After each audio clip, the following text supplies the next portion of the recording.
Bonjour Gérald et bienvenue dans le podcast. Bonjour. Alors, donc aujourd'hui, on va parler des deepfakes, des médias synthétiques, des immenses problèmes que ces choses posent déjà actuellement, aussi des risques massifs que tout ça fait peser sur nos sociétés, et aussi des potentielles solutions qu'on peut trouver. Mais avant tout, je te laisse te présenter succinctement. Alors, je suis Gérald Olubowicz. Je suis à la base journaliste. J'ai été photojournaliste pendant près de 15 ans et après j'ai travaillé plutôt sur les questions d'innovation dans la presse et puis je suis passé chef de produit. Et maintenant, j'ai une boîte qui s'appelle Journalism Design à travers laquelle je fais un peu de consulting pour différents médias. Je forme beaucoup aux outils de l'intelligence artificielle générative. Et puis par ailleurs, j'ai monté d'abord une newsletter il y a quelques années qui s'appelle synthmedia.fr et qui maintenant va se transformer au fil des mois qui arrivent en un véritable petit média dédié justement à l'observation de ces médias synthétiques, des deepfakes et de leurs effets sur nous. Et justement, pour ceux qui sauraient pas particulièrement ce que c'est, est-ce que tu pourrais nous expliquer ce qu'est un deepfake et puis peut-être nous donner quelques exemples? Alors un deepfake, en fait, c'est un média audio, un texte, mais plutôt un média audiovisuel qui va être modifié en fait par une intelligence artificielle. Donc, c'est-à-dire que sur la partie visuelle, vidéo, on va pouvoir par exemple faire une greffe numérique de visage. Donc on va prendre un visage, on va extraire un visage existant ou non existant maintenant grâce à l'IA générative et puis le greffer sur une personne là pour le coup qui a été filmée. Ou alors on va modifier le fichier audio. Donc là ça va être plutôt la parole qu'on va affecter à travers l'intelligence artificielle générative. Ça peut être voilà, c'est grosso modo c'est dans ce champ-là et donc c'est exploité de deux ordres. Il y a le champ le plus rencontré en ce moment par rapport au deepfake, c'est plutôt la pornographie, hein, où il y a énormément de contenu pornographique qui est généré par IA et à l'aide de deepfake. Et ça a été dès l'origine. Et puis évidemment, il y a tous les aspects à la fois manipulation informationnelle, donc tout ce qui va traiter de l'influence politique, d'organisation plus ou moins légitime avec sur le discours politique. Et puis on va avoir aussi une problématique plutôt sur le champ commercial avec des arnaques qui vont se multiplier de plus en plus. Voilà, c'est les trois grands volets, on va dire, de l'IA générative au niveau des deepfakes. Bien évidemment, ça c'est pour la partie négative, et puis pour la partie positive, il y a un certain nombre de choses qui se font sur l'avatarisation des individus au niveau de l'enseignement et sur de l'accompagnement à la personne. Mais est-ce que c'est vraiment positif? Ça aussi, il faut voir ce dont on parle. On en discutera. Donc, c'est intéressant ce que tu dis. Donc, tu dis que les deepfakes pourraient aussi être écrits, par exemple. Est-ce que on pense parfois aux deathbots, des robots conversationnels comme ChatGPT, mais qui ont absorbé toutes les données d'une personne durant sa vie pour reproduire finalement, comme pour pouvoir discuter avec cette personne comme si elle était encore vivante par après. Est-ce que ça, c'est une forme de deepfake écrit, par exemple? Oui, on peut dire ça, c'est-à-dire en gros, les deepfakes aujourd'hui combinent tout un tas d'outils, c'est-à-dire qu'on va pouvoir effectivement s'adosser à une base du type ChatGPT pour pouvoir générer du contenu qui va être dit par une voix synthétique, qui va être incarné par une image synthétique également. Donc on a un ensemble en fait de technologies qui vont permettre en fait de réaliser, comme tu le dis, un deathbot où donc du coup on va retrouver l'être aimé qui a été perdu, mais ça peut être également aussi soit des acteurs, soit des gens qu'on essaye d'incarner pour de bonnes ou de mauvaises raisons. Et de plus en plus, on voit des usages qui n'existaient pas particulièrement avant ou qui étaient relativement de niche ou peu pas assez bons techniquement, disons, pour être réalistes et utilisables. Des gens, par exemple, on va pouvoir prendre une photo de n'importe qui et puis dénuder cette photo, faire des clones numériques de quelqu'un aussi, par exemple De plus en plus, on voit des reproductions comme si moi, par exemple, je pouvais te poser des questions, mais sans que ça soit réellement moi. C'était un clone numérique de moi qui a ma voix, mon apparence, etc. Des photos du pape en doudoune, etc. Je sais pas si tout ça rentre dans les deepfakes, mais en tout cas, c'est des usages qu'on voit vraiment de plus en plus présents, quoi. Oui, en fait, le terme deepfake, au départ, il désigne l'utilisateur sur Reddit qui a fabriqué les premières vidéos, donc qui étaient des vidéos porno, mais qui utilisaient en fait la technologie des GAN et qui est en fait une forme d'intelligence artificielle générative, on va dire. C'était en tout cas les prémices, c'était pas la même technologie, la même base technologique, mais c'était un peu la même idée. Et donc Hmm. effectivement, donc ça c'est le vrai, c'est l'origine, on va dire, du terme. Et puis très vite, on a associé ce terme-là donc à l'objet qui avait été fabriqué, puis on l'a étendu à toutes sortes de choses. Et maintenant, effectivement, ça pour le grand public, ça recouvre toute la réalité des médias synthétiques, donc ces médias qui sont manipulés par l'intelligence artificielle. Bon, voilà. Hmm. Après, tout ce qui est de l'ordre, on va dire, en tout cas dans ce que le public en retient, c'est que dès lors qu'il y a une forme de manipulation en fait de l'image à des fins malhonnêtes ou un peu contestables, ça va être du deepfake. Mhm. Ouais, et puis justement, donc j'ai parlé des applications négatives de ces deepfakes, notamment avec des arnaques, de la pornographie, voire de la désinformation. Oui, il me semble qu'aujourd'hui la pornographie c'est vraiment l'usage principal. Ça doit être aux alentours des 95%, si je dis pas de bêtises, des deepfakes qui sont pornographiques, c'est ça? Oui, c'est ça. En fait, sur le volume de production de contenu qu'on peut appeler deepfake, alors c'est un chiffre un peu à prendre avec des pincettes aujourd'hui, puisqu'à l'époque c'était donc une société qui s'appelait Deeptrace et qui maintenant a changé de nom, mais qui avait fait ce rapport-là et Hmm. qui effectivement en 2018-2019 avait comptabilisé 96% des contenus qu'on pourrait qualifier de deepfake comme étant réellement des deepfakes pornographiques. C'est-à-dire qu'il y avait ça, plus à côté des deepfakes un peu sympas, rigolos, du type on va prendre la tête de Tom Selleck pour le mettre sur la tête d'Harrison Ford dans Indiana Jones, parce qu'à l'origine, Tom Selleck devait jouer le rôle d'Indiana Jones. Bon voilà, donc c'est la tête de Mark Hamill pour le rajeunir et le faire passer donc pour Luke Skywalker mais en jeune. Donc en fait il y avait voilà cette petite ce petit volet entertainment, on va dire, qui était bien pratique. Et maintenant effectivement avec l'IA générative depuis quelque temps, on voit beaucoup de choses qui apparaissent et donc je suis plus certain vraiment du chiffre Hmm. de la véracité du chiffre, mais on est quand même sur des grosses proportions, hein, puisque de toute manière les contenus pornographiques par définition continuent d'avancer et d'être produits.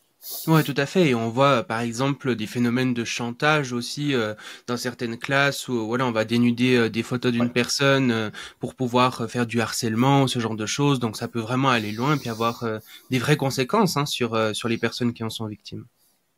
Oui, Mm. c'est ça. Alors là, pour le coup, effectivement, on s'aperçoit, il y a deux phénomènes, hein, il y a une forme de popularisation en fait du phénomène, c'est-à-dire qu'avant c'était une dizaine de personnes, une quinzaine de personnes qui, pour les deepfakes les plus connus, étaient responsables de la chose. Après, il y avait effectivement sur les deepfakes pornographiques tout un tas de gens qui le faisaient, mais on n'a pas comptabilisé les auteurs, on va dire. Mais c'était encore réservé à des gens qui passaient un certain nombre d'heures sur leur ordinateur pour travailler ces contenus-là et en faire quelque chose de relativement crédible. Mm.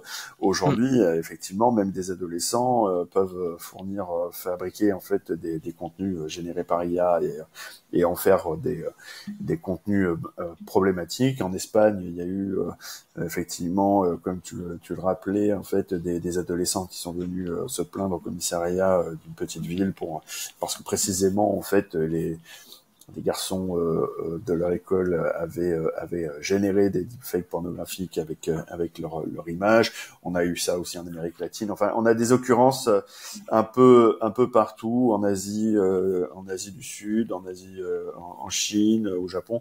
Bref, c'est un phénomène qui s'accélère et qui se multiplie parce qu'en fait, le ticket d'entrée pour pouvoir utiliser ces outils a énormément baissé. Là où il fallait des connaissances techniques, aujourd'hui, il n'y a plus besoin réellement d'avoir des connaissances techniques pour faire quelque chose de crédible, et c'est bien ça le problème. Ouais, il y a une vraie démocratisation de ces outils. Et au niveau des arnaques aussi, hein, on voit de plus en plus ça. Par exemple, des personnes qui vont reproduire la voix de proches, par exemple de la famille ou comme ça, qui vont appeler quelqu'un pour lui dire ah mais j'ai besoin d'argent à tout prix, je me suis fait enlever ou ce genre de choses. Ça peut aussi, ça c'est aussi une utilisation assez négative des deepfakes. Oui, alors là, pour le coup, il y a deux scénarios. Il y a un scénario qui va plutôt surfer sur ce qu'on appelle les pyramides de Ponzi, où en fait, on va utiliser en fait en accroche donc une vidéo, par exemple, d'un présentateur ou d'une présentatrice de journal de 20 heures qui va en fait faire l'annonce qu'une célébrité a trouvé un truc merveilleux pour pouvoir faire beaucoup d'argent d'un coup. Donc ça, c'est le truc le plus classique. On le voit assez fréquemment tourner notamment sur X, mais ailleurs sur d'autres réseaux, où ça va être notamment Julien Bugier ou alors Anne-Sophie Lapix qui vont être, par exemple, qui vont incarner ce truc-là, et puis on va avoir un Kylian Mbappé ou alors un Hugo Décrypte ou voilà qui va être dont on va prendre l'identité pour pouvoir vendre un produit financier du type Bitcoin, crypto ou je ne sais quoi. Donc là, Hmm. évidemment, on sent bien qu'il y a une forme de ciblage au chalut, hein. C'est-à-dire, on va essayer de ramener le maximum de gens vers soi, et puis au milieu, il y aura des gens qui seront laissés berner par ce type de produit et qui vont finalement abonder à cette arnaque et donc faire grossir le volume d'argent généré par ce milieu criminel. Et donc ça, c'est on va dire une première partie, et puis l'autre partie qui est plus là plus fine. Donc c'est essayer effectivement, comme tu le dis, de reproduire la voix de personnes qu'on connaît et de faire des arnaques. Alors c'est plutôt en général d'ailleurs des arnaques audio, hein, parce que faut voir que le ticket d'entrée là aussi il est extrêmement faible, plus faible encore que pour la vidéo, Hmm. encore plus facile à reproduire aujourd'hui avec les bons outils. Et donc du coup, il suffit juste de récupérer en fait la voix d'une personne pour pouvoir la reproduire, en faire quelque chose de relativement crédible. Et ce qui est intéressant entre guillemets dans ce phénomène-là, c'est que ça touche à la fois des anonymes, c'est-à-dire que on va utiliser la voix d'une jeune personne pour en fait racketter des parents. Hmm. Et donc là, effectivement, les réseaux sociaux n'y sont pas pour rien, puisque en fait, la multiplication des usages dans les réseaux sociaux, de la vidéo, du selfie, etc., permet maintenant de capter la voix énormément, bien plus facilement que ce qu'il était possible de faire, par exemple, quand moi j'étais adolescent, puisqu'on n'avait pas tous ces outils-là. Et puis, on a la même chose, mais plutôt là au niveau des exécutifs de société, où donc on va avoir donc là ça va être plutôt une arnaque pour soutirer des sommes bien plus conséquentes au personnel d'une société X ou Y, en se faisant passer pour le président par exemple ou le directeur Hmm. financier, en mode fais-moi vite ce virement parce que j'en ai besoin, etc. Et donc l'employé effrayé de perdre son job va s'exécuter alors qu'en fait il ne devrait pas. Ouais. Oui, d'ailleurs, dans ce genre de deepfake un peu politique, il y avait aussi eu un deepfake de Zelensky qui disait qu'il annonçait que la guerre en Ukraine, il capitulait, etc. Bon, c'était pas un deepfake très très bien fait, puis ça a très vite été débunké. Mais est-ce que dans le futur, si ce genre de technologie justement devient de plus en plus accessible, de plus en plus réaliste, est-ce que c'est des vrais dangers aussi? Est-ce que vraiment ces deepfakes menacent la démocratie, menacent les élections? Alors là, oui, effectivement, on bascule sur le champ politique, et sur le champ politique, il y a plusieurs aspects, c'est-à-dire qu'il y a effectivement le deepfake de Zelensky qui a en fait été une forme de test, hein. Je pense pas que, enfin, ils se sont dit certainement que si ça a marché, pourquoi pas, mais je pense que vu la qualité du deepfake, il s'agissait davantage de tester en fait la capacité en fait de ce type d'outil à modifier le cours d'une situation. Là, en l'occurrence, donc la guerre entre la Russie qu'elle avait provoquée et l'Ukraine. Donc en fait, alors En gros, pour nous, on l'a vite remarqué, c'est-à-dire que les journalistes qui travaillent sur le sujet en Occident, et puis même ceux qui ensuite l'ont regardé à travers les médias, avec quand même une espèce de fond de décryptage, ont pu noter qu'il y avait quelque chose de louche. Quand on est en Ukraine, à deux doigts de partir au front, c'est-à-dire qu'on est dans la tranchée, on reçoit ça par sa messagerie WhatsApp et qu'on sent que les chars russes arrivent, ou quand on est dans les caves bombardées, peut-être que la perception en fait du deepfake n'est pas la même, et que là pour le coup, sans explication, ça peut être plus convaincant, d'autant que à ce moment-là, la télévision ukrainienne avait été hackée également, et donc du coup il y avait pas de médias officiels pour vraiment contredire en fait ce message-là. Heureusement que pour le coup, c'est un peu les réseaux sociaux qui, de temps en temps, agissent de façon correcte. Là, avait permis en fait à Zelensky, qui était présent sur les réseaux de façon assez extensive, d'infirmer en fait ce message-là. Donc effectivement, là, on voit bien qu'il y avait eu un enjeu qui s'est répété, qui a mis longtemps en fait à retrouver un deuxième numéro, on va dire. Il a fallu attendre longtemps avant qu'on revoie ressurgir en fait un autre type de deepfake qui puisse poser problème. Mais à l'automne dernier, on a eu donc un des candidats à la aux législatives en fait donc slovaque qui devait qui était promis à devenir Premier ministre, qui a été victime d'un deepfake 48 heures avant le scrutin. Et donc en fait c'est son concurrent candidat de droite qui prenait en fait un retrait en fait de la Slovaquie, un éloignement de la Slovaquie plutôt du conflit ukrainien, qui a été élu à sa place. Et donc les deux candidats étaient vraiment épaule contre épaule, et donc je crois que c'était 21-19 en faveur du candidat de gauche, et c'est le candidat de gauche qui a été victime du deepfake, où on l'entendait conspirer avec une journaliste pour racheter les voix d'un certain nombre d'électeurs et manipuler l'élection de cette façon-là. Bon bah voilà, là clairement il y a eu une bascule très claire. Et puis en Inde, au Pakistan, en Indonésie, il y a également beaucoup d'utilisation de ces deepfakes pour déstabiliser aussi soit des candidats, soit faire la bascule au niveau électoral, changer le cours d'un scrutin, ou alors se réclamer d'une victoire, ou alors diffamer ses candidats opposants. Donc voilà, en fait, il y a tout un tas d'outils qui sont maintenant utilisés pour, on le voit bien, pas forcément avec la certitude de modifier la fin du scrutin, l'issue du scrutin, mais plutôt pour déstabiliser en fait le discours qu'il y a au niveau politique. Donc, est-ce que ça met en danger la démocratie? Ça dépend. C'est-à-dire que globalement, c'est une des mécaniques supplémentaires qui est à la disposition soit de groupes de pression, soit des politiciens eux-mêmes pour gagner la lutte de pouvoir qui s'engage au niveau d'une élection. Maintenant, ce qu'il faut voir aussi avec ces objets-là, et c'est pas pour relativiser forcément leur impact, mais quand même un peu, c'est-à-dire que globalement, ce n'est pas parce qu'on est exposé à ce type de contenu-là qu'on va forcément adhérer à ce qui est dit. J'en regarde très souvent, j'en croise très souvent, c'est mon boulot. Je suis pas en train de croire tout ce qui est dit systématiquement à travers ces deepfakes. Donc ça, c'est une chose. Et je pense que les gens aussi, faut leur faire confiance et bien voir que tout le monde n'est pas dans l'accord absolu de ce type de contenu. Ouais.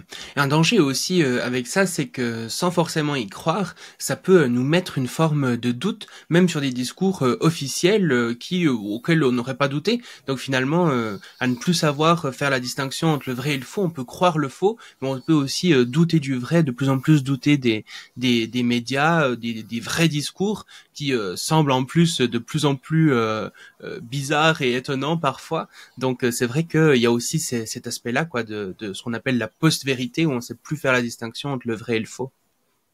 Ouais, c'est ça. Alors là, pour le coup, c'est on va dire la véritable influence que les médias synthétiques ont sur notre perception en fait de la réalité, c'est que en fait ça ne crée pas forcément une méfiance directe, mais ça crée un doute sur l'ensemble de ce qui est transmis sur Internet, avec évidemment une prime au mensonge, c'est-à-dire qu'on est toujours que ce soit la vérité ou que ce soit un mensonge éhonté, on aura toujours la tendance à se méfier, et donc à un moment donné comment dirais-je, entraîner une forme de prise de recul, de désengagement en réalité avec le fonctionnement démocratique normal, c'est-à-dire qu'on va cesser de s'informer parce que soit on va être en plus de tous les autres problématiques liées à l'information, c'est-à-dire le côté un peu déprimant de ce qui existe aujourd'hui. On va avoir aussi une crainte de se faire piéger, où on ne va plus croire la parole ni des uns ni des autres. Donc on va progressivement se retirer de tout ça, et puis du coup, en ne s'informant plus, on ne va plus croire le reste non plus, quoi. Donc c'est ça qui est un peu le sujet, c'est cette forme de désengagement de la vie de la société au profit d'un repli sur soi, et donc d'une perte de commun, quoi. Ouais. Et depuis tout à l'heure, tu as prononcé aussi plusieurs fois le mot de média synthétique. Qu'est-ce que c'est, et puis quelle est la différence justement peut-être avec les deepfakes? Il n'y a pas vraiment de différence. En fait, le terme média synthétique, c'est l'ensemble des médias qui sont manipulés par une intelligence artificielle. C'est un terme que j'avais plus ou moins mis en place, enfin essayé de populariser, qui effectivement se développe de plus en plus, mais qui est censé en fait être plutôt une représentation technique.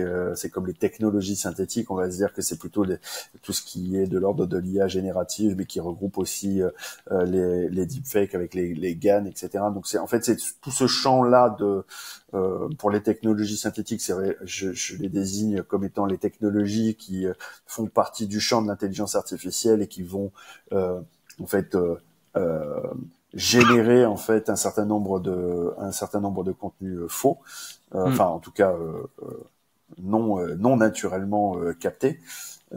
Et puis voilà, les médias synthétiques c'est la même chose, mais et globalement le terme ombrelle de tout ça c'est les deepfakes. Ouais. Peut-être moi ce dont j'ai l'impression, c'est que ce qui fait vraiment la distinction, c'est peut-être le côté usurpation d'identité qu'il y a dans les deepfakes, qu'il n'y a pas nécessairement dans les médias synthétiques. Par exemple, si quelqu'un écrit un article avec ChatGPT mais qui ne le fait pas dans le but de se faire passer pour, c'est peut-être un média synthétique sans être un deepfake. Oui, voilà, c'est ça. Le deepfake a une forme de connotation péjorative, ou enfin en tout cas, effectivement, il y a une usurpation d'identité. Alors ça peut être fait à des dessins de divertissement, quoi, comme Hollywood sait très bien faire par ailleurs, ou alors effectivement à des dessins frauduleux. Mais oui. Et tu Disons disais que le justement... terme média synthétique est un peu plus froid, quoi, on va dire. Oui, c'est sûr, c'est beaucoup plus neutre. Et tu disais que justement, il y avait aussi des applications positives potentiellement à ces deepfakes, en tout cas qu'elles étaient discutables. Tu penses à quoi comme utilisation positive? Ouais, en fait, ce que j'ai commencé un peu à évoquer, c'est évidemment sur. Alors, est-ce que c'est positif? J'irai. Ça dépend du point de vue dans lequel on se place. C'est-à-dire que par exemple, si on considère une position comme la mienne, par exemple, où je fais beaucoup de formations, il y a un certain nombre de situations dans lesquelles la formation en présentiel, c'est-à-dire directement avec soit avec des étudiants, soit avec des professionnels, n'est pas forcément possible ou n'est pas possible complètement. C'est-à-dire qu'il va falloir scinder en fait l'intervention en plusieurs morceaux. Donc il y a des moments qui sont clairement indispensable en présentiel, donc dans un contact direct, tout à fait normal. Et puis il y a des moments qui réclament pas forcément une forme de présence. Et donc là, du coup, ce qu'on appelle l'avatarisation, c'est-à-dire le fait que, par exemple, je puisse moi intervenir, mais à travers un personnage numérisé, on va dire, sans avoir à devoir tourner en fait des vidéos au sens strict du terme, ça peut être intéressant parce que les coûts de production sont allégés, etc., etc. Donc ça, c'est par exemple un des usages potentiellement positif quand on est créateur de contenu ou quand on est enseignant ou quand on fait des choses de ce type-là. Certains poussent l'idée que, par exemple, l'avatarisation peut se développer à la fois sur le domaine de la santé, dans le domaine juridique et légal, pour, par exemple, donner des petits conseils de santé. Donc, typiquement, on pourrait imaginer, et là je fais purement de la fiction, hein, bien évidemment, mais un Doctissimo qui développerait un avatar de docteur auquel on pourrait poser un certain nombre de questions de santé mineures et qui nous rappellerait les bons principes, voilà, etc. Bon, ça typiquement, ou la même chose avec un avocat, par exemple. Là, déjà, on voit que ça touche déjà à une problématique un peu plus importante, puisque effectivement, même si on sent bien qu'il y a une forme d'utilité, par exemple dans les déserts médicaux, ou pour des gens qui n'auraient pas forcément les moyens de payer une consultation complètement. Alors en France, mais plus particulièrement aux États-Unis ou dans des pays qui n'auraient pas voilà, un niveau économique extrêmement élevé. Il y a quand même la question, in fine, de la responsabilité du conseil qui est donné, et quelque part une forme de privatisation en fait de ces secteurs-là. Alors effectivement, dans le domaine, par exemple juridique, c'est un domaine extrêmement privé, donc il n'y a pas de problème sur le côté privatisation, mais sur le conseil légal, ça peut être un sujet. En revanche, sur la problématique santé, par exemple, Sam Altman, donc le PDG d'OpenAI qui pousse ChatGPT, a très régulièrement dit que, par exemple, pour l'Afrique, ça serait le continent africain, ça serait extrêmement intéressant d'avoir une forme de ChatGPT qui s'occuperait de la santé, etc., et qui permettrait en fait de fournir des conseils médicaux. Sauf que clairement, il y a un objectif business derrière qui vise en fait moins l'Afrique, le continent africain et ses habitants que les Américains eux-mêmes, qui ont un système de santé relativement déplorable, en tout cas extrêmement coûteux, et pour lequel beaucoup sont exclus. Et donc du coup, on voit bien que en fait, en promettant les bienfaits pour le continent africain, en réalité, la cible est le continent américain, et donc du coup, une recherche de profit avant tout. Et par ailleurs, derrière, il y a des problématiques de santé qui sont énormes. Donc voilà, là aussi, c'est un sujet. Donc c'est pour ça que je dis c'est relativement positif, et en même temps ça ne l'est pas, parce qu'effectivement ça peut apporter un micro-service, mais à quel prix? À quel prix? Ouais, tout à fait. Et il me semble qu'il y a aussi de plus en plus d'utilisation de ces technologies un peu pour le divertissement, par exemple pour rajeunir certains acteurs dans des films, faire de la création musicale. Il y avait notamment Angèle, énormément de personnes vont reprendre sa voix pour lui faire chanter des chansons qu'elle n'a jamais fait, ou même pour des filtres sur Instagram, enfin des trucs disons plus divertissement. Il y avait aussi l'émission Hôtel du Temps, hein, il me semble, où ils interviewaient des personnes décédées. Voilà, donc ça c'est aussi des applications, disons, plus divertissement, quoi. Oui, là aussi, il y a encore beaucoup de sujets. C'est-à-dire que il faut bien voir que bon, alors, il y a plusieurs dimensions. C'est-à-dire qu'en fait, le fait d'utiliser pour l'Hôtel du Temps, par exemple, l'image d'acteurs et de personnalités décédées. Donc là, c'était Lady Di, c'était Jean Gabin, c'était comment elle s'appelle, Dalida, par exemple. Dans le cas de l'Hôtel du Temps, en fait, c'était de fausses interviews, dans le sens où en fait, c'était un ensemble de textes qui reprenaient les propos qui avaient été déjà tenus par ces personnalités-là. Et autour, il y avait un peu d'enrobage, mais globalement, il y avait pas d'éléments factuels qui étaient inventés. Donc, on peut se dire qu'effectivement, c'est une forme de mise en décor. On aurait pu faire ça avec de l'animation, avec n'importe quelle autre chose, ça aurait été pareil, c'était pas le même. Voilà. Et ces personnes sont décédées. Alors effectivement, ça peut poser la question de l'utilisation de l'image d'une personne décédée. En France, ça pose pas de problème puisque le droit à l'image est directement connecté à la personne. C'est un droit de la personne. Donc quand la personne est morte, tous les droits qui sont liés à la personne s'éteignent. donc à condition qu'il n'y ait pas de très grosses diffamations du type faire passer Lady Di pour une néo-nazie, ça serait où là effectivement les gens, enfin les ayants droit seraient justifiés d'attaquer en justice, à condition de pas faire ça, c'est à peu près ok. Bon, la politesse veut qu'on demande l'autorisation, c'est ce qu'a fait la production, donc a priori il n'y a pas de sujet. En revanche, sur le remplacement d'acteurs, ça pose un autre problème, parce que sur le remplacement d'acteurs ou le rajeunissement d'acteurs, ça veut dire que grosso modo, un acteur qui arrive en fin de carrière est quand même capable de jouer un acteur jeune, et c'est ce qu'on a vu avec Harrison Ford dans Indiana Jones par exemple, où il a été capable de tenir son rôle à la fois quand il avait une quarantaine d'années et aujourd'hui avec donc dans le dernier opus. Samuel Jackson aussi a été rajeuni à plein de reprises. Tom Hanks également. Enfin, il y a tout un tas d'acteurs et d'actrices qui ont été utilisés dans cette façon-là. Et puis ça rappelle aussi le film The Congress, qui est un film qui était avec Robin Wright Penn, Robin Wright, elle a divorcé, qui donc en fait où elle reprend son propre rôle.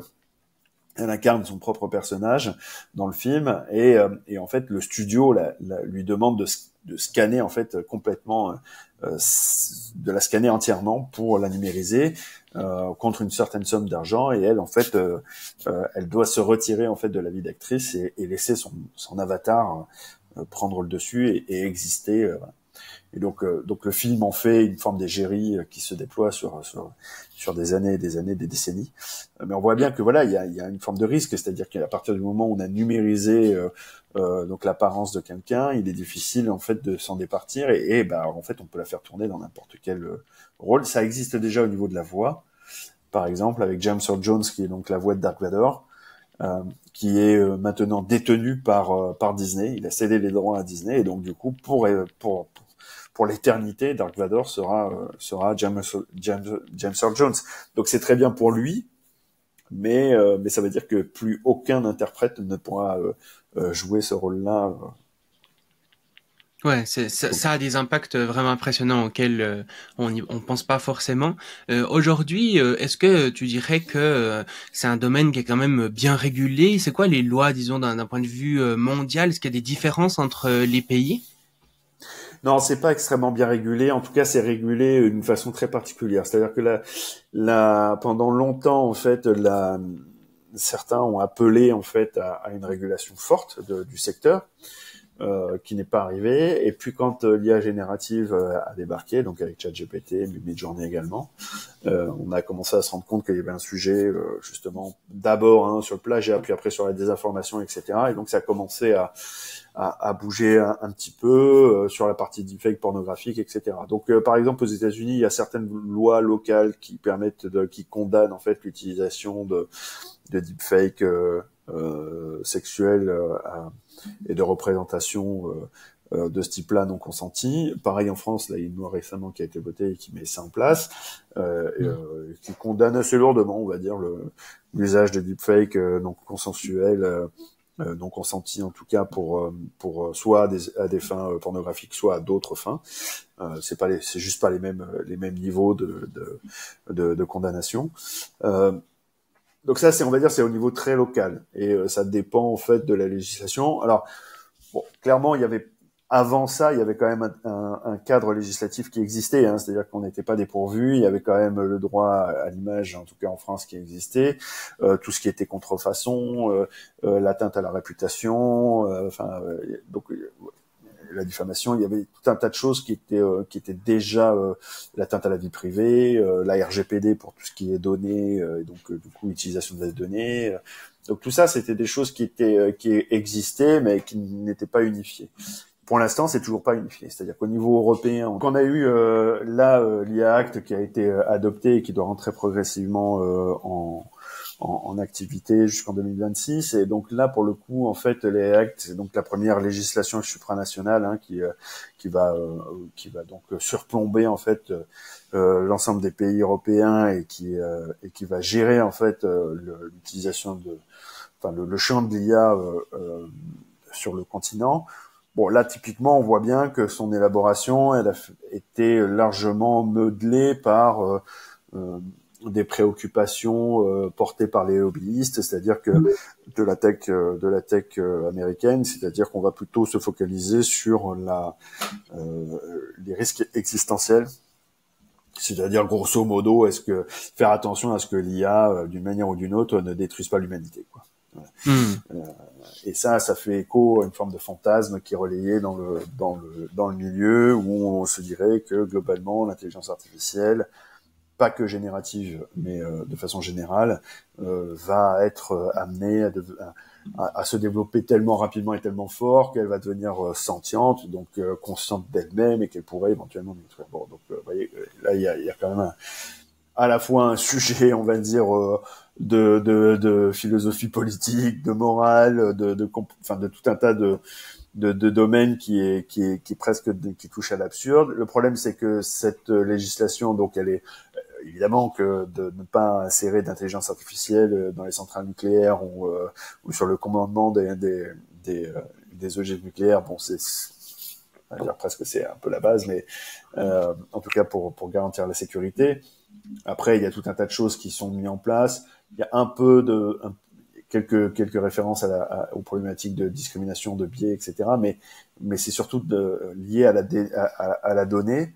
En revanche, tout ce qui est problématique de droit d'auteur, tout ce qui est problématique donc justement purement de discrimination, les effets que l'IA peut avoir dans le réel. Donc tout ce qui est lié en fait donc à la question des droits d'auteur, discrimination, c'est effectivement complètement laissé de côté, y compris en fait l'impact que l'intelligence artificielle peut avoir sur le champ de la sphère informationnelle.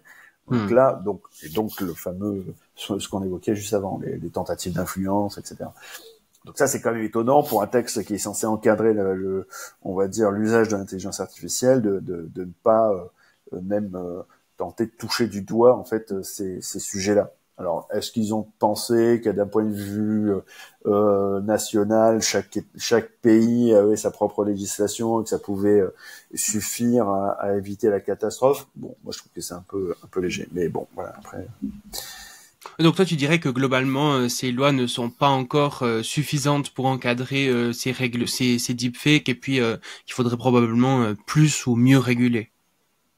Oui, c'est ça. Après, c'est pas forcément un mauvais élan que d'avoir tenté une première législation de cette nature. Hein. Même les États-Unis n'ont pas été capables de le faire. C'est ce qui existe pour le moment, c'est un executive order, donc c'est en fait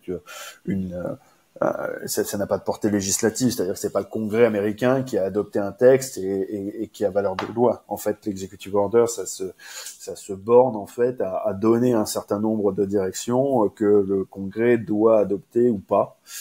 Et donc du coup, ça relève en fait de la volonté politique des différents congrès. Donc on voit bien que, et puis un executive order peut être effectivement contredit par soit jamais appliqué, soit contredit par un autre executive order d'un président qui viendrait derrière, par exemple, qui aurait une mèche blonde et qui aurait des problèmes avec la justice. Donc bon, voilà, on peut tout effectivement imaginer.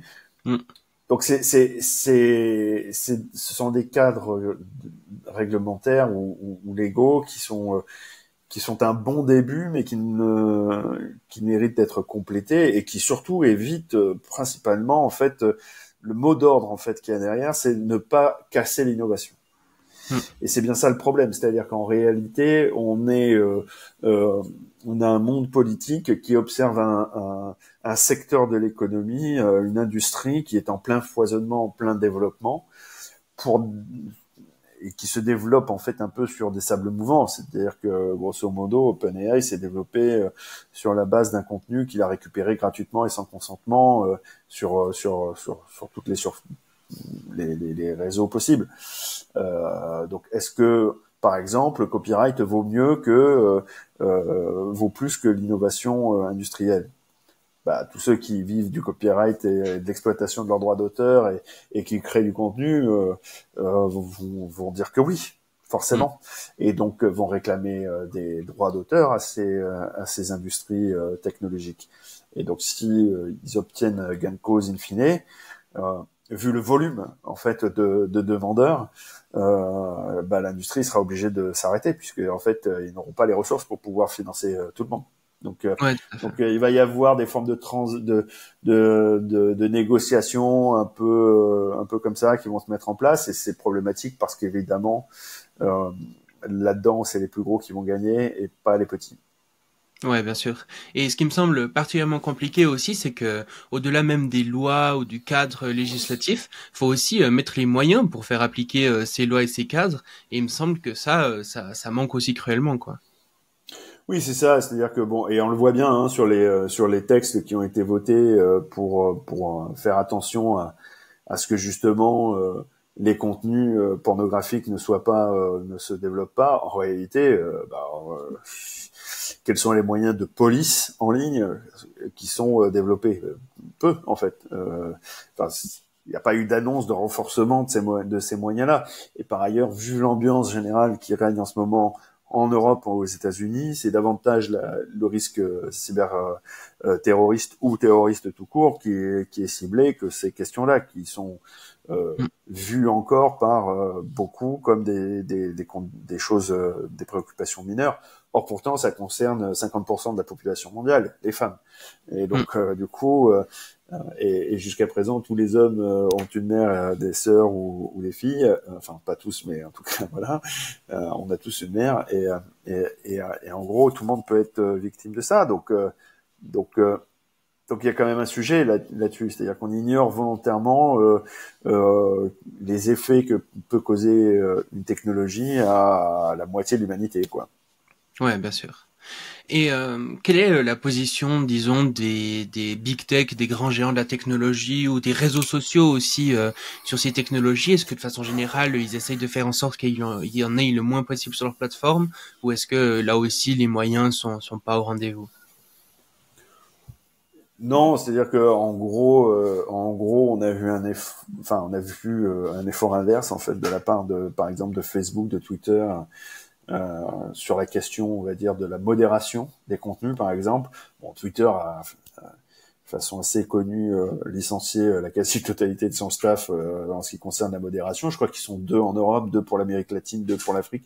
Enfin, c'est absolument absurde. Enfin, à un moment donné, vu le volume de contenus qui sont postés sur ces plateformes, personne ne peut penser qu'à un moment donné, 2 personnes arriveraient à abattre le travail de toute une équipe, sachant qu'en plus le cadre éthique interne aussi a largement été modifié, et donc c'est assoupli au-delà de toute commune mesure pour pouvoir satisfaire un peu d'autres exigences. Donc ouais, effectivement, et Facebook également en fait. Typiquement, Facebook, ils ont davantage mis l'accent sur les comptes individuels, et ont démonétisé largement en fait l'influence en fait des médias sur ces plateformes. Donc du coup, à la fin, on a peut-être davantage de fausses infos, moins de médias pour contrebalancer en fait un équilibre informationnel, et bon bah voilà, on se retrouve avec une situation qui est assez déplorable. Hmm. Moi, avec tout ce que tu nous as dit, j'ai l'impression que clairement la balance, disons, bénéfice-risque des deepfakes ne semble pas très bonne. Il y a vraiment énormément de risques, et puis les utilisations utiles ou bénéfiques sont discutables, comme tu l'as dit. Donc, est-ce que il faudrait pas tout simplement genre interdire les deepfakes? De plus en plus, on voit par exemple des mouvements, par exemple Deepfake, qui est un mouvement qui se lance justement pour complètement interdire ces technologies. Qu'est-ce que tu penses de ça? Non, mais je pense qu'en fait, c'est comme tout, c'est-à-dire il faut réfléchir à l'usage des technologies qu'on souhaite avoir. C'est-à-dire que la technologie, au sens strict du terme, elle est problématique dès le départ, dès on essaie de la mettre en place. C'est-à-dire que les bases de données qui servent à entraîner en fait les IA posent un certain nombre de défis, notamment sur la qualité des bases de données. Il n'est pas interdit de se dire qu'à un moment donné, on impose des critères assez forts sur la constitution de ces bases de données.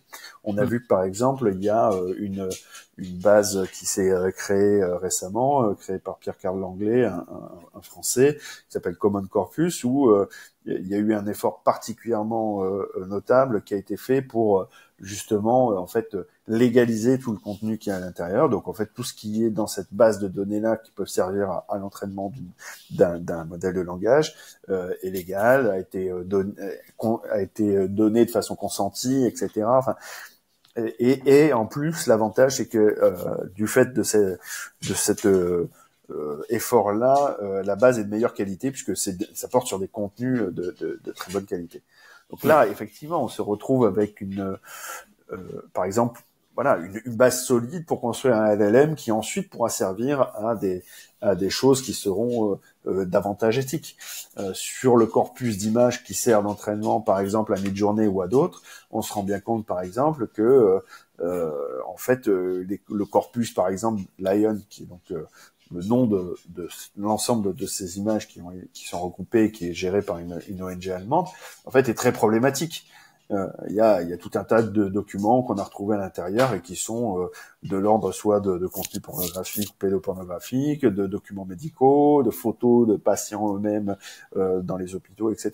Bref, on se rend bien compte que là, pour le coup, et puis l'ensemble des photos et des images qui sont utilisées là-dedans sont pas du tout, on respecte pas le droit d'auteur.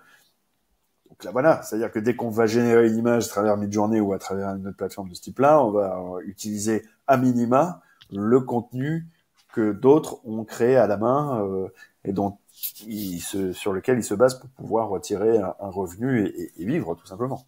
Donc ça, vous voyez, voilà, c'est tout un ensemble de choses qui sont problématiques. Maintenant, est-ce qu'il faut supprimer les deepfakes au sens strict du terme pour tout?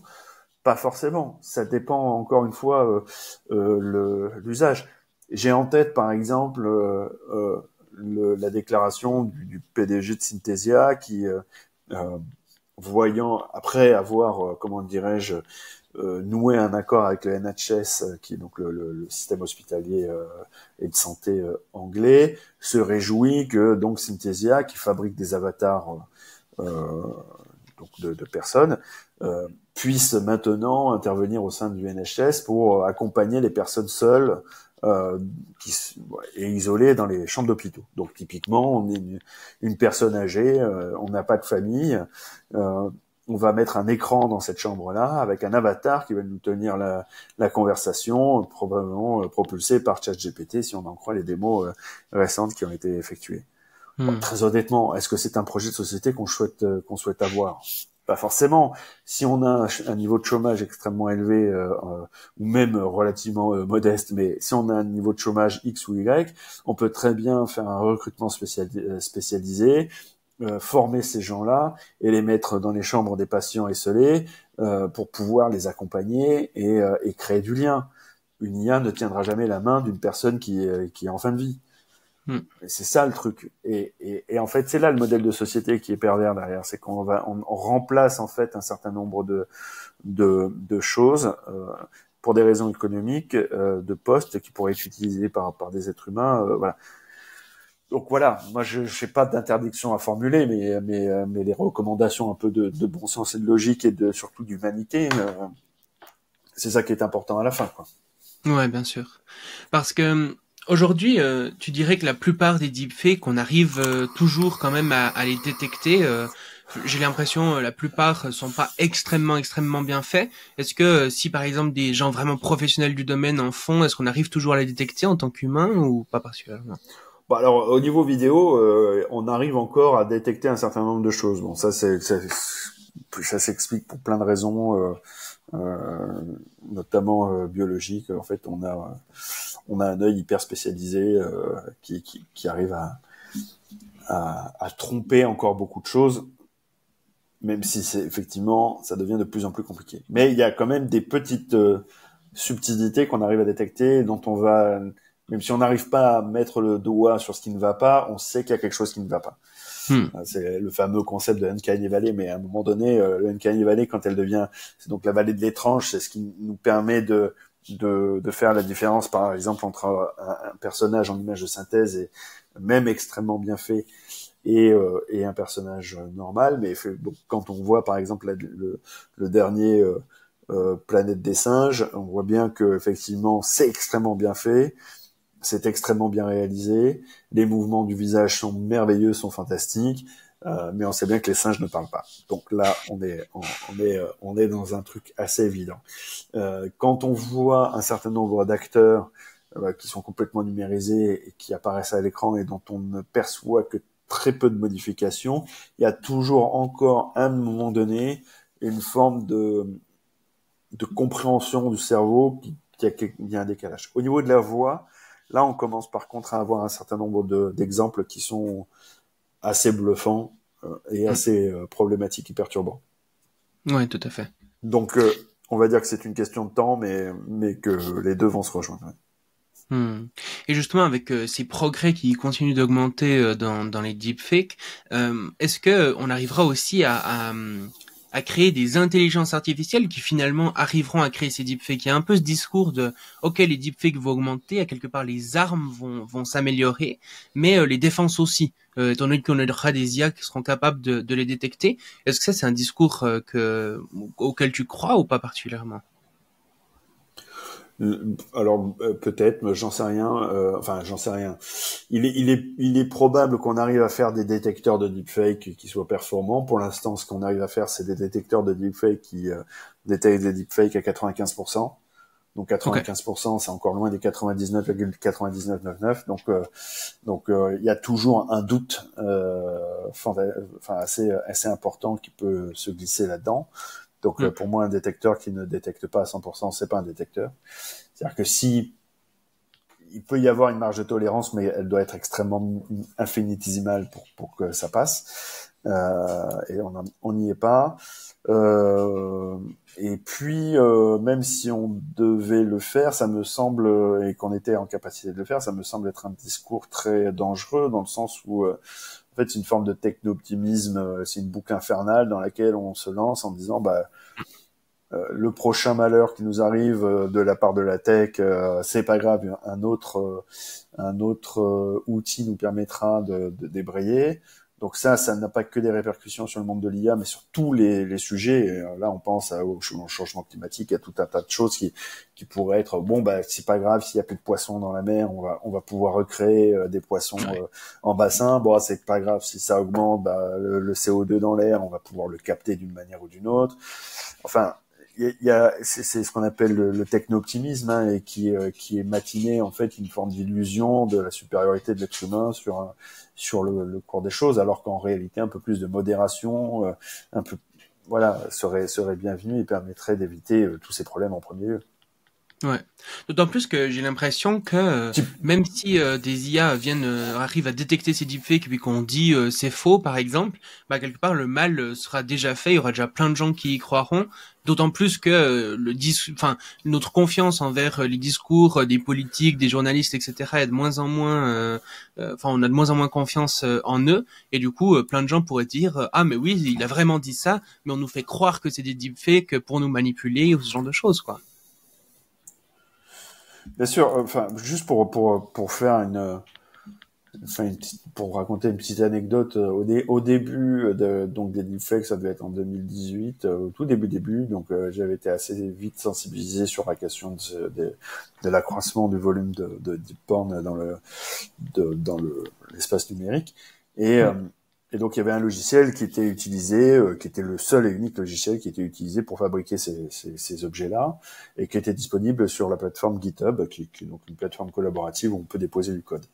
Et donc la question, enfin moi j'avais évoqué ça sur Twitter, ça en disant, bah, enfin c'est quand même incroyable qu'on ne puisse pas bloquer l'accès à ce truc-là, en tout cas à des personnes mal intentionnées. C'est-à-dire qu'on peut très bien dire que soit GitHub fait une forme de blocage sur les contenus, ou alors fait en sorte de, comment dirais-je, de sélectionner en fait les gens à l'entrée, quoi.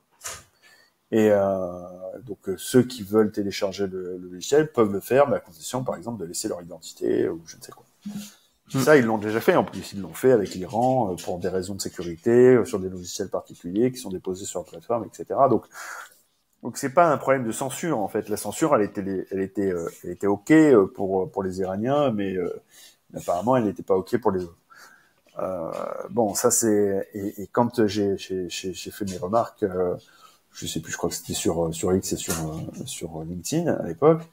On m'a traité de fou furieux en disant oui non mais tu comprends, on peut pas faire ça, c'est de la censure, et puis alors, et les autres, et puis ça empêche l'innovation. Enfin, il y a toujours cette espèce de folie de la course à l'innovation. Mais enfin, si on n'est pas capable d'innover sans violer le droit des uns et des autres, à un moment donné, c'est qu'il faut se poser la question de savoir ce qu'on fait, et est-ce qu'on n'est pas un peu criminel aussi, quoi, dans l'utilisation du truc. Si moi je viens et que pour une raison ou une autre, je viens cambrioler une maison parce que je sais qu'il y a une caméra de tel type et un ordinateur de tel type et que je vais dire bah regardez je vais innover avec ce matériel là, ouais mais j'aurais quand même cambriolé à la base quoi. Donc Mm. c'est quand même ça et c'est typiquement c'est ce qui se passe, c'est-à-dire que là les gens viennent ces industries là et ces compagnies là viennent se servir sur le contenu du contenu des uns et des autres tranquillement pour innover quoi. Bon. Mm. Donc ouais, là, la réaction en fait techno-optimiste qu'il y a derrière tout ça, c'est de dire on ne peut pas freiner la marche du progrès, etc., etc., parce que sinon, oui, mais si, en fait, on peut quoi. Voilà. Et c'est ça le sujet. Et je dis pas qu'il le faut en tous les cas, parce que par exemple un doctorant qui va utiliser une IA pour modéliser les protéines, etc., dans un laboratoire de recherche médicale ou scientifique, moi ça me va très bien, il y a zéro problème. Hein. Enfin qu'il y aille, hein, qu'il fasse son job. Euh, de la même manière pour un ingénieur des matériaux ou je ne sais quoi, ou quelqu'un qui va modéliser des modèles de climat, ou qui va essayer de modéliser le développement d'une population X ou Y. D'animaux, enfin voilà, il y a tellement d'applications qui peuvent être faites et qui sont pas d'ailleurs que de l'IA générative, mais qui ont de l'IA au sens large du terme. Mm. Moi, ça me va. Ouais, bien sûr, faut réussir à faire la part des choses entre les différentes applications et puis à quel point elles sont bénéfiques ou pas. Mais un sujet sur lequel tu travailles beaucoup aussi, c'est sur les enjeux de ces intelligences artificielles pour les médias, pour les rédactions, etc. Aujourd'hui, comment est-ce que tu observes, quelle est la réaction finalement justement de ces médias par rapport à l'intelligence artificielle? Comment est-ce qu'elles gèrent tout ça? Et puis est-ce que tu trouves que leurs réponses sont appropriées ou pas particulièrement? Bah, les médias, en fait, ils se sont emparés, on va dire, enfin, ils ont regardé à ça la survenance de l'intelligence artificielle de façon assez rapide, au départ avec une forme de scepticisme assez marqué, et puis quand, mais ce qui était normal parce que a priori la technologie venait juste de se développer, donc et de sortir, et donc du coup, il faut quand même attendre un petit peu avant de réagir. Quand ils ont vu qu'il y avait un volume d'investissement colossal et que par ailleurs il y avait un certain nombre d'avantages euh, à tirer de cette technologie, notamment sur le plan de la productivité des journalistes, là ils ont commencé à réfléchir et depuis un certain temps il y a maintenant un effort de formation, enfin ça fait quasiment un an, il y a un effort de formation constant de rédaction, de journalistes, etc. qui se met en place sur différentes questions. Donc ça c'est le moins qu'on puisse dire, c'est qu'ils ont compris qu'il se passait quelque chose et qu'ils essaient d'y réagir. Est-ce qu'ils ont compris exactement toute la portée de ce que ça signifiait? Pas forcément. C'est-à-dire que moi j'en ai parlé assez souvent, par exemple de la survenance de ce qu'on appelle le SGE, c'est donc le Search Generative Experience, qui maintenant est connu sous le nom depuis quelques jours de AI Overviews, qui est donc poussé et développé par Google, mais qui se retrouve sur, par exemple, une plateforme comme Perplexity AI, ou dans un navigateur comme Arc, ou peut-être bientôt sur Safari et dans d'autres navigateurs, c'est qu'en fait, on se retrouve avec une gestion en fait de l'accès au contenu que nous connaissons aujourd'hui traditionnellement à travers Google. Hein. Quand on fait une recherche sur Google, on accède à du contenu X ou Y, d'informations ou pas.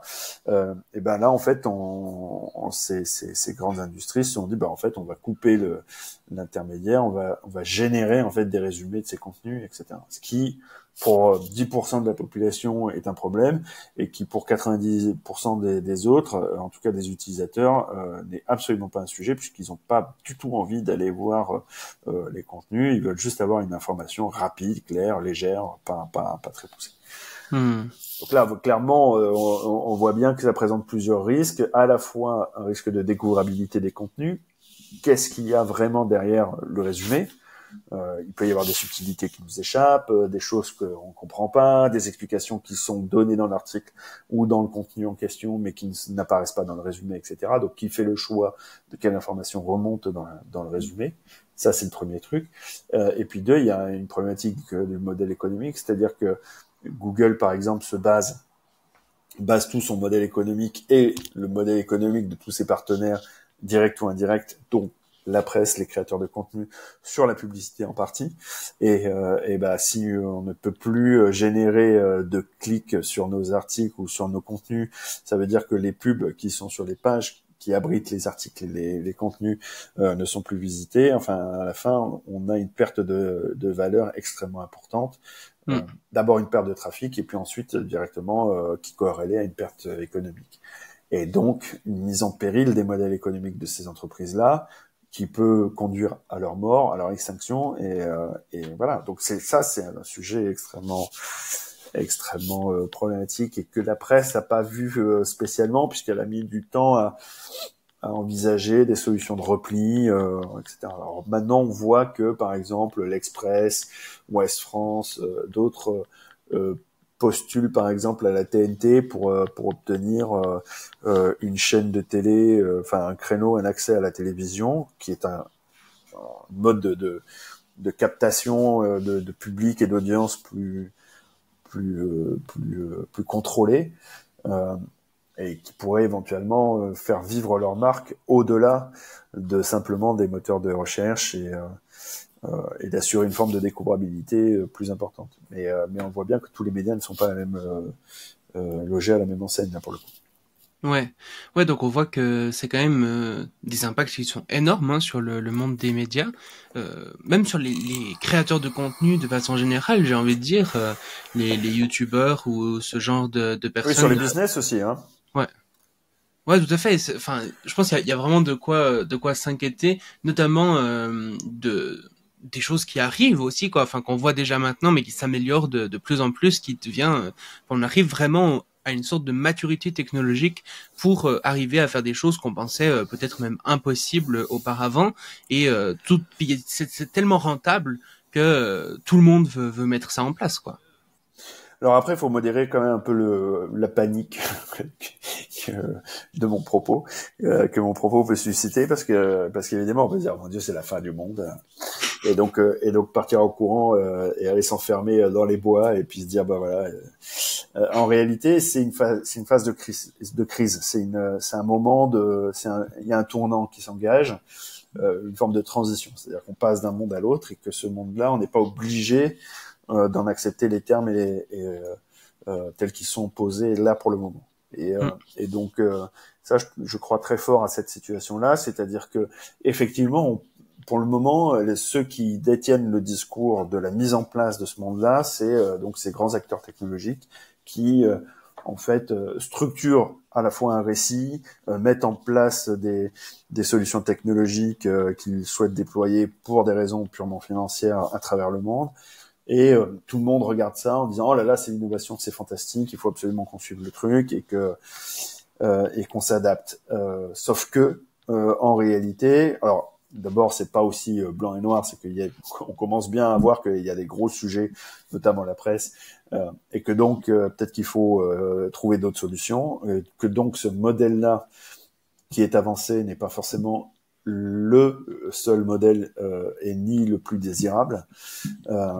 Donc ça, c'est la première chose. Donc ça veut dire quoi? Ça veut dire qu'en retour, derrière, on peut chercher d'autres manières de fonctionner qui seront peut-être plus adapté à un monde de demain, peut-être moins numérique aussi.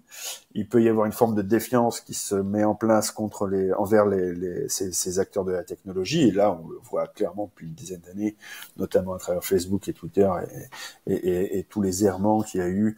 Même si le gros de la population n'est pas vent debout contre ces plateformes, on sent bien qu'il y a une forme de désamour, de désenchantement. On voit bien que l'illusion utopique des années, des débuts, là, elle est plus au rendez-vous. Les anciens comme moi ont vu les plateformes se transformer et on a tous regretté d'avoir parfois poussé un peu l'adoption de ces outils-là. Les autres, les plus jeunes, découvrent aussi les plateformes en se disant il y a quand même des sujets qui peuvent être un peu embêtants. Mm. Donc en fait, il peut y avoir aussi une prise de conscience que le numérique est partout, et quand il est partout avec une forme de surveillance généralisée, ça peut aussi entraîner une forme de résistance de la part des gens, ce qui serait une résistance bienvenue et qui, en tout cas de mon point de vue, et qui permettrait de développer d'autres choses, soit dans le réel, soit des propositions alternatives dans le numérique, peut-être plus ouvertes, fondées sur des modèles différents, mettant en place aussi un certain nombre comment dirais-je, de philosophies de fonctionnement plus inclusives, plus diverses. Voilà. Donc voilà, pour le moment, on est dans une forme de transition. On n'a pas le futur dans nos mains, mais en fait, le futur, on ne voit pas de futur clair. Mais ce qu'on n'a pas compris, c'est que c'est à nous de faire le futur qu'on souhaite voir advenir, quoi. Voilà. Mm. Et c'est ça le principal.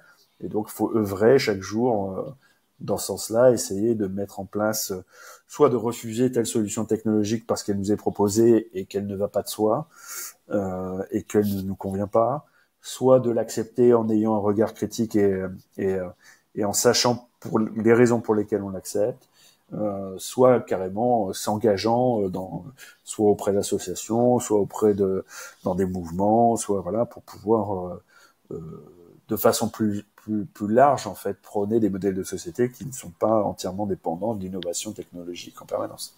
Ouais, tout à fait. Et ouais, un bon exemple d'organisation qui avait essayé de faire ça, il me semble que c'était le New York Times qui avait fait un procès contre OpenAI en disant qu'ils voulaient pas que leurs articles servent de données d'entraînement pour ChatGPT et qu'ensuite ChatGPT puisse redire certaines choses qui avaient été dites dans les articles ou ce genre de choses. Toi, tu penses que c'est quelque chose enfin, c'est une assez bonne idée de faire ce genre d'action en justice. Ils ont raison de le faire ou quel est ton point de vue là-dessus? Bah, ils ont raison de le faire, oui, bien sûr, puisqu'ils ont réussi à démontrer, en tout cas, ils ont des preuves qui illustrent bien ce que tout le monde soupçonnait, c'est-à-dire qu'en fait, OpenAI utilise des contenus copyrightés pour pouvoir entraîner ces modèles. Alors, c'est pas quelque chose qui était inconnu, mais c'était quelque chose qui était difficile de montrer dans le cadre de l'utilisation de ChatGPT. On n'avait pas le lien direct, c'est-à-dire quand on tapait une requête, on ne retrouvait pas des morceaux de contenu in extenso dans les réponses. Et en fait, le New York Times a réussi à obtenir des morceaux donc de ces contenus et qui montraient bien qu'en fait il y avait un lien directement depuis la base de données d'entraînement et que l'entraînement en fait ne modifiait pas forcément tous les contenus et qu'il y avait donc une forme de traçabilité. Donc ça c'est pour la base légale, on va dire, de l'attaque. La base morale, je pense qu'elle est justifiée aussi, puisque évidemment OpenAI, comme les autres, hein, comme Google, comme tous ceux tous ces grosses industries-là, en tout cas ces gros acteurs technologiques se sont servis sans demander. Donc là aussi, il y a quand même un sujet.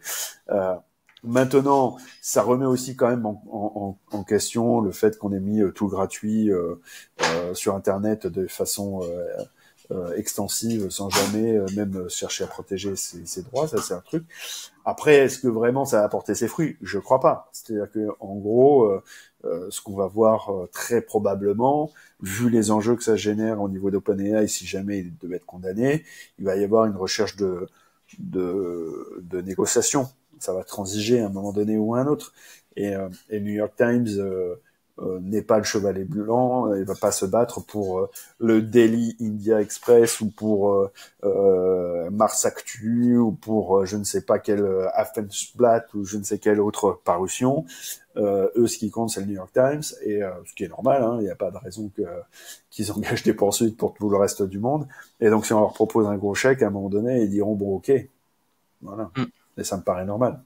En fait, parce que si en fait OpenAI est condamné, OpenAI le sait bien, c'est qu'ils vont être devoir, ça va faire jurisprudence aux États-Unis, c'est un droit jurisprudentiel, et donc toutes les autres actions qui pourraient être intentées sur ce point seront soutenues par cette action-là. Il est fort probable qu'ils aillent jusqu'au bout, quoi. Hein, c'est normal. Hein. Et toi-même, tu animes un podcast qui s'appelle Imaginaire, dans lequel tu avais interviewé quelqu'un qui s'appelle Niels Ackerman. Et il me semble, je me souviens plus bien, mais il me semble que grosso modo, ce qu'il défendait, c'était le fait de justement que les médias ne devraient pas utiliser en fait de génération d'images ou ce genre de choses, et devraient plus se faire les garants de la vérité à quelque part. Est-ce que toi, tu es plus ou moins d'accord avec ça? Ouais, alors j'ai un rapport un peu ambigu par rapport à ça. Je suis d'accord sur le fond et pourtant je me rends bien compte que c'est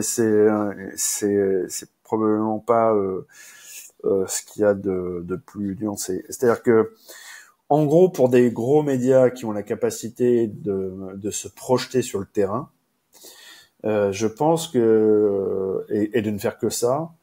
Je pense que l'arrivée d'IA générative est l'occasion de provoquer un débat en interne sur la raison d'être du journaliste. Est-ce que le journaliste, c'est celui qui écrit un article ou est-ce que c'est celui qui va, par exemple, sur le terrain, qui récolte l'information, qui la vérifie, qui la recoupe, etc., et qui ensuite la transmet à quelqu'un qui va ensuite la rédiger. Alors ça peut être soit une personne humaine, soit un algorithme qui va réécrire la chose sous supervision humaine, etc. Mais l'intérêt, c'est notamment, c'est plutôt d'être, c'est de voir l'effet de ces IA sur la manière dont on structure une rédaction. Pour des petits producteurs de contenu, ça peut être très utile pour pouvoir faire tout un tas de choses. Donc là aussi, c'est à voir. En fait, l'idée même qu'on cherche à, en fait, ce que Niels dit, c'est on doit être dans le business de la vérité, quoi, grosso modo. Et donc faire attention à ce que clairement les contenus qu'on propose, les articles, les reportages, les interviews, etc., reflètent l'authenticité, soient authentiquement réels. Voilà. Et cette authenticité-là, c'est pas l'écriture en elle-même qui la transmet, c'est le fait qu'on soit certain que ce soit un individu qui est allé sur le terrain, qui a recueilli les propos et qui les a synthétisés et qui en a tiré quelque chose. Voilà.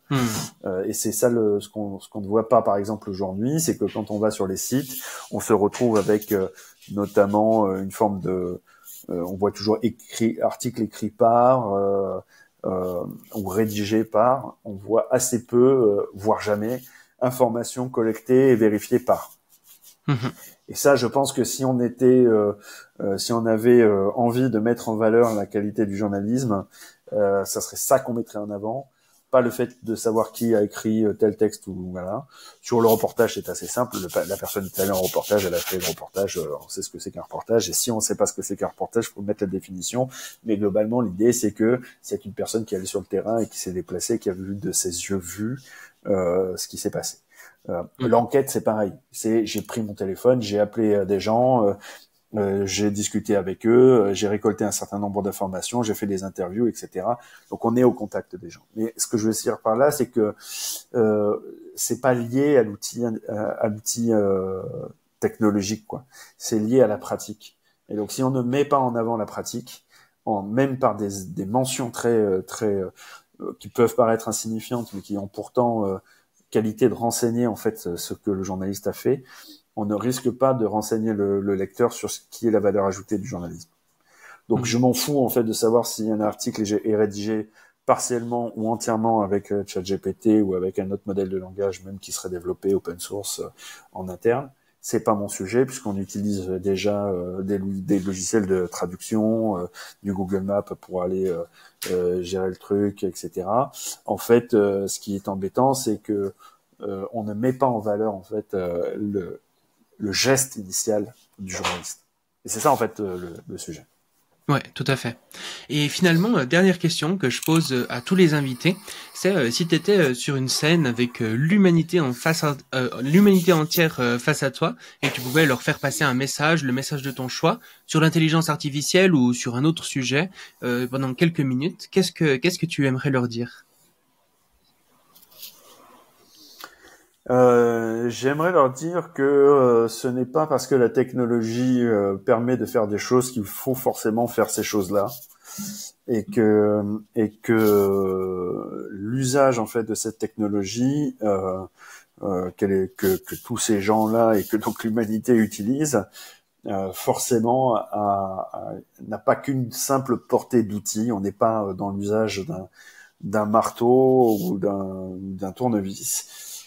Et que donc en fait il y a une dimension politique en réalité à ça. Il y a la technologie forge d'une manière ou d'une autre une forme de modèle social, de société dans lequel on vit.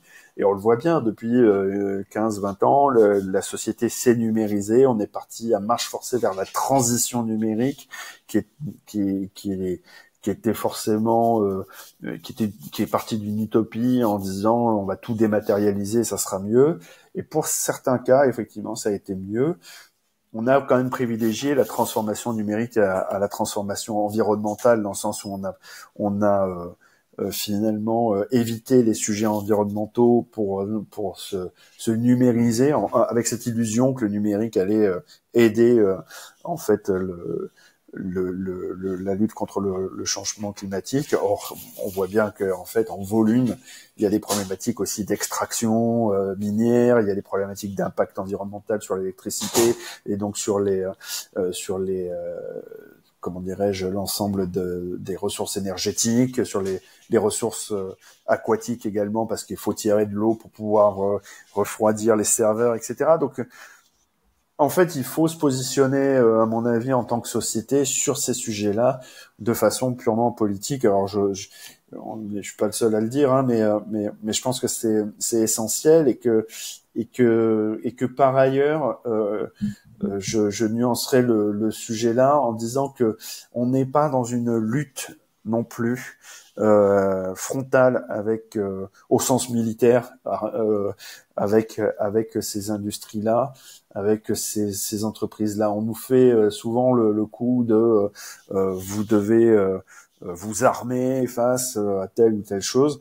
Moi, j'ai pas envie de porter un discours belliqueux et agressif. Il est possible, enfin, on n'est pas des citoyens soldats, on est plutôt des citoyens sculpteurs, quoi.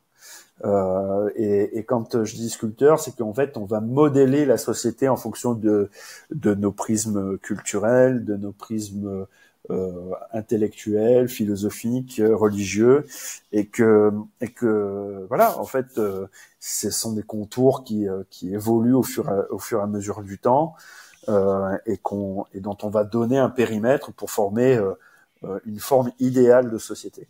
Voilà. Et je crois pas en fait aujourd'hui au combat, à la guerre entre les uns et les autres. Et Dieu sait qu'aujourd'hui, en ce moment, on est de plus en plus dans cette rhétorique-là, et je pense que c'est une erreur fondamentale. Ok. Merci beaucoup, Gérald. Merci.